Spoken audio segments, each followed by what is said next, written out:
All right, we're making donuts. I think I have to move quick with this. We're gonna start with 1 cup of whole milk, lukewarm, anywhere between 90 to 100 degrees. And you wanna add 7 grams of instant yeast. You're gonna cut it. Oh, fudge. I'm a silly goose.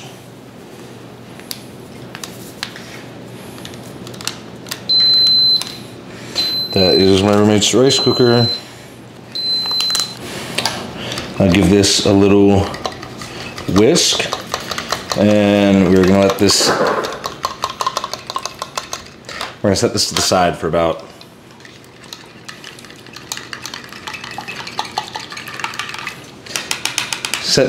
about 7 minutes. Into your big bowl, we're gonna add 560 grams of all-purpose flour. So that's going in there. Now we got 40 grams of granulated sugar going in. 6 grams of sea salt, pink Himalayan because we go gym. Lastly, we have 16 grams of brown sugar, light brown sugar. All right, and now just whisk everything out, like so. All right, you wanna separate your flour mixture, put about half of it into a separate bowl. We're gonna use this later. You wanna crack 2 whole eggs into a completely separate bowl. Maybe don't get the shell in there. Ugh. Give these a quick whisk. Now you also need 113 grams of melted butter. You want to let this cool back down while still remaining melted. I kind of forgot that part and didn't plan ahead, so we'll see if that affects it. All right, if you have a stand mixer, then you can do this by yourself really easily. You're gonna mix them in while it's mixing on like medium speed. My roommate's gonna help me. While I'm mixing, we're gonna add in our eggs, and then our milk and yeast mixture, and then our butter.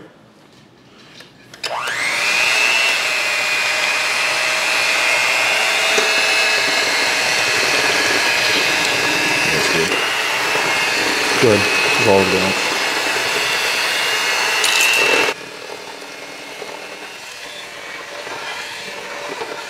What if the temperature kills the yeast?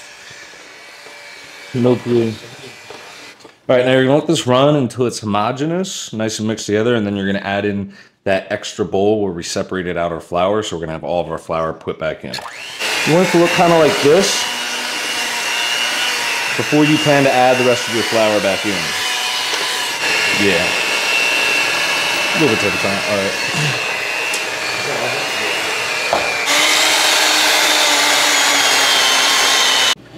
All right, you wanna lightly flour your work surface. And before my girlfriend asks, yes, we clean the table first, because she's a big freak for stuff like that. And I know she was gonna ask when she sees the video. Also, pros of having a stand mixer. They have a dough attachment, which, as I learned, quite useful, as the dough, unlike batter or cookie dough, that's fine, likes to climb up the hand mixer. So get your dough into a ball, and we're literally just going to knead it a little bit, get a little softer, get a little bit of the air out for about a minute.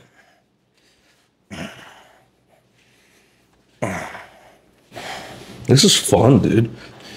So you want to knead it, get it nice and smooth, form it into a ball. I really don't know what I'm doing. And then in a lightly greased bowl, we are going to plop our bad boy in there, cover it with a damp towel, and then just let it proof, aka get big and plump, to about doubled in size, or about an hour.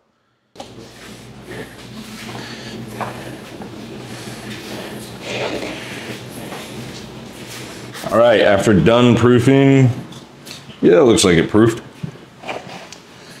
Going to lightly flour our work surface.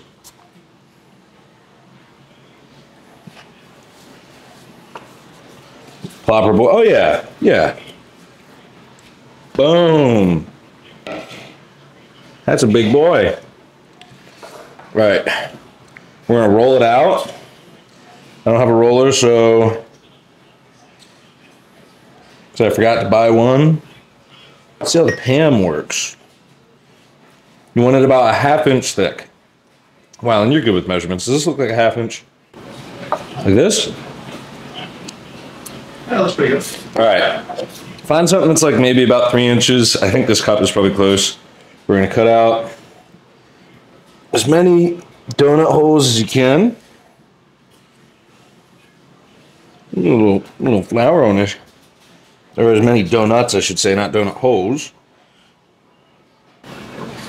And then with something that's about 1 inch, you can cut out your donut holes. Shot glass, courtesy of Wyland, with Berry College. Okay, this is definitely too big, but it'll just have to do.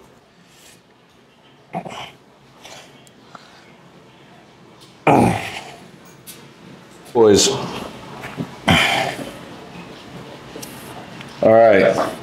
Now, save this excess dough because, as you'll see in a second, we have our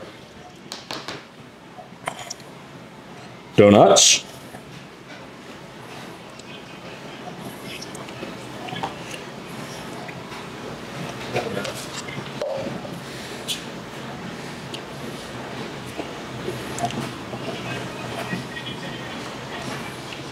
And our donut holes. They go hand in hand. And we're gonna just knead this back together. We're gonna roll this back out and try and get as much donuts out of this as we can. And we're just gonna repeat the process.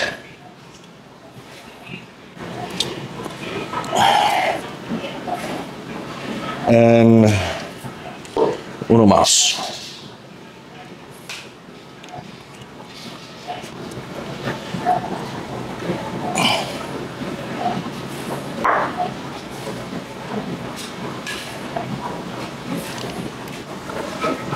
And you just want to cover this for another 45 minutes to an hour with a damp cloth and let it proof. And then, I don't know, I guess I'll probably just throw this in the fryer and see what it makes. Because I got a little extra ball. I'm gonna not let it proof because I'm curious to see what happens. All right, these are proofed. While they're proofing, or while we're waiting for our oil to heat up so we can fry them, we're gonna go ahead and make our chocolate glaze. We've got 26 grams of cocoa powder, 175 grams of powdered sugar, and salt to your liking, anywhere between 1 to 5 grams. Add this in.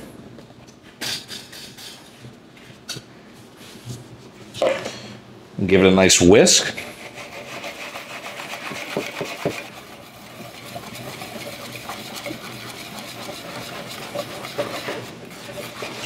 I'm so impatient, I just want to do it all. Just do it all. Yeah, because we want to be able to dip them in there. Nah, this is way too thick. Tell me.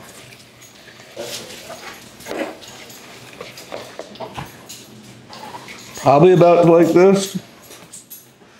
But you could honestly probably get away with thinner. I'm going to try and have him film this, but you're going to throw them in the fry oil for about anywhere between 1 to 3 minutes per side. Flip them, take them out, drain them on a wire rack.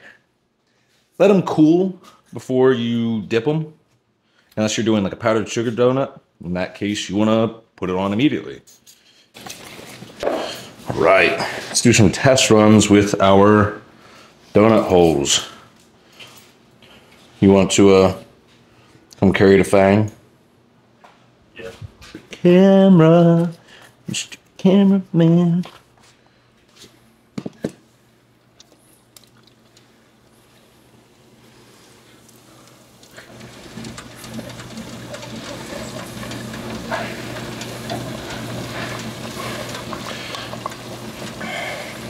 For a second, oh my god. All right, let's test these. Here, bring the powdered sugar bowl over.